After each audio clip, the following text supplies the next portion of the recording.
I'm really interested coming out of this research to see, it's clear that farmers are using these tarps for a lot of different purposes, more than just what we're studying. And so seeing some more information and data on the way that these tarps are impacting weed populations, or how they can be used in collaboration or in conjunction with cover crop to target some of the soil health aims that we're all after.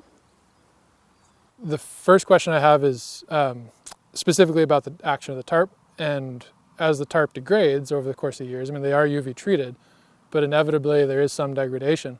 And I'm curious to know how much of that, like what's happening there? Like are small particles of plastic actually falling into the soil? Are they washing away in the water? Is it having an impact in terms of the materiality of it itself? The second question I have is about the end of life of the tarp. And so obviously we're putting out large amounts of plastic on our field for water management, and that has a good benefit, but knowing what happens at the end is also helpful. So what are the recycling options? In this case, I haven't been able to find any, so I'd be hopeful that there'd be some way to establish an ag plastic recycling program here on the island. The third question I have about overwintering tarps is what the impact is on the perimeter where the water is flowing to. So all the water that's being collected on the tarp in a big rain event is flowing off at the low corner, low side of the tarp. And what impacts that's having on our soil, that high volume of water, would be an interesting thing to know a little bit more about too. And then I do have a fourth question. So, do we run out of tape? I don't know. Okay.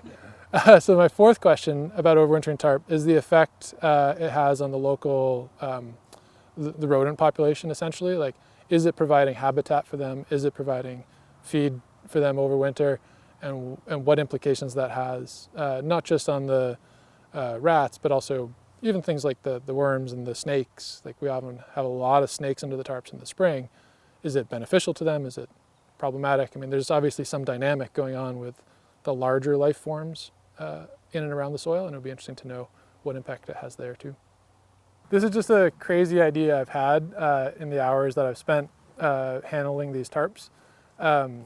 One thought that came up is that instead of laboriously putting weights on and taking them off and folding them up, if we had a big roller, the kind that they use for pool covers, like 30 feet wide, a big thing, big cranks on it, that we could have on a cart with wheels, we could wheel the tarp out, pull it out really quick, get it down, cover the ground for a while, and then roll it back up. We could have a situation where, especially in the spring, if we want to take the tarp off early, but then a week later, oh no, a rainstorm is coming and we're going to get a big dump and we don't want that to soak the soil again, we could go fly it back out.